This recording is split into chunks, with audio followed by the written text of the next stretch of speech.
I know that some people, a lot of people, consider mice to be an annoyance.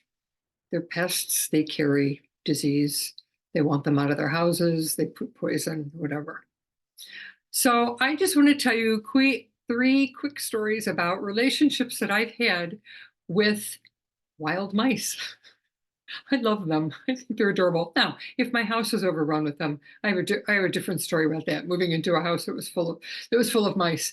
Actually, I guess that's the fourth story, but we'll save that one. So this one is the first mouse. So I was living in an apartment in Chicago, and I was in graduate school for English, which is relevant because I had to read just tons of literature. And I sat at my kitchen table because my office had we didn't have computers. It's a long time ago, folks. I mean, they existed, but we didn't have like laptops and personal computers. So I had a great big typewriter on my desk. And so there wasn't room for me to do anything else but type there. So I read in the kitchen at the kitchen table. And this is an old timey Chicago apartment. And there was a water heater in the kitchen in the corner, nothing around it. It was just the water heater was in the kitchen. And one night I'm sitting there reading and I hear this scritch, scritch, scritch, scritch. I got a mouse. Where is it? And I went over and I listened. Oh, it was underneath the water heater or behind it or whatever. I couldn't get to it.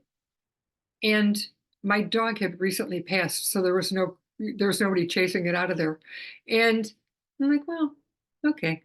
So I'm working and it's scritch, scritch. It's making noise, and I'm really sensitive to noise. And I said, look, I was not a communicator. This is years ago. I didn't have whatever. So I said, look, I don't care if you live here. Don't poop in my silverware drawer, which they like to do, and just be quiet. When I'm in here, I need quiet. I'm working. So please be quiet. I didn't yell. I just said it like that, quiet. And every time that I would be working and I would hear the little scritch, scritch, scritch, I just politely ask him or her, them, to please be quiet. And the little critter was quiet. No problem at all. And about a year later, no more than that, maybe less, but I lived with this creature for a long time. And I wondered how she was eating, and I didn't. Anyway, I never saw the little mouse. So one day the water heater starts leaking. Oh no, I call, I turn off whatever, they had me do something. And they came and took it out of there and brought me a new one, like right away. And when they took it, the back door was open. The back door did not lead outside. It was a covered hallway, same as the front door. And they opened the door, and here comes the mouse, scooched out, and I hope made its way outside, not into the nasty basement. So this is an old Chicago apartment, it was an unfinished basement. So I looked, and there was a whole little nest, and there were little bits of food. My garbage can was right there, the kitchen garbage can, which was open, but I emptied it every day, paper bag. And it just had a wonderful little house back there. So that was my first. I missed him. I'm saying him. I don't know what gender it was.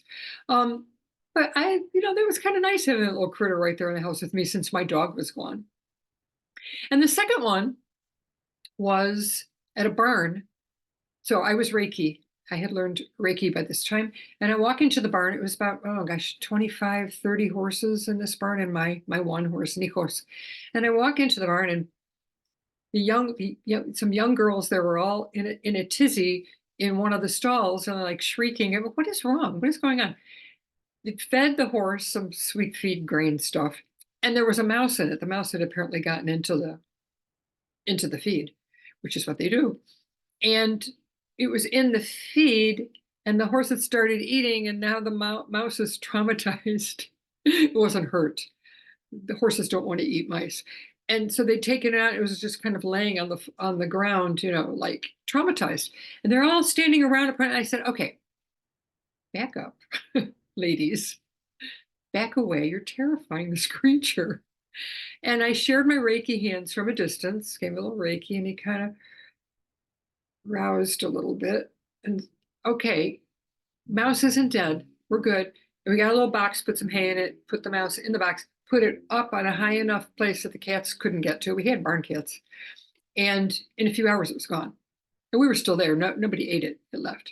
So I just felt you feel a connection when you help somebody, right? You feel a connection to them. And I think about that little critter often. It was very moving to be able to help that little guy. Fast forward years and years and years, like the last month, in a barn that I lease, it's just me and my two horses and my barn kitty, who was came with the place, Mike Panthero, sweetie, who's now like one of my best friends. He was terrified of me initially. He's a feral cat. And he was brought there by the previous people who abandoned him to catch mice. I mean, that's why you have a barn cat. So I set up my horse's food on a little table in the feed room, and it's a it's dry. It's a mixture that I make it with supplements and stuff. And you put water in it. It's a mash. But I would set it up ahead of time. And then while the water's heating, I would go do other things. And I'd come into the feed room, and here's this little critter sitting in the food eating. I'm like, excuse me. I'd walk in, bloop, they jump, and gone behind. I'm like, Panthero, do your job. I feed you every night. Do I have to stop feeding you now so that you eat? He goes out in the field and catches things every night. After I feed him his dinner, he goes out and gets dessert. I'm like, could you get the mouse in here? One day when I called him, because this happened every day. One day when I called him, he came in and he looked, and he couldn't get to it. It wasn't a dumb mouse. It would jump on the table, which was then close up to kind of a cabinet that had been there already, and it was heavy. And behind it, there's no way Panthero could get there. And so I said, okay, whatever, Panthero, it's fine. I'm not mad. Here comes the mouse. Well, the mouse started getting used to me. It's just maybe 3 weeks time.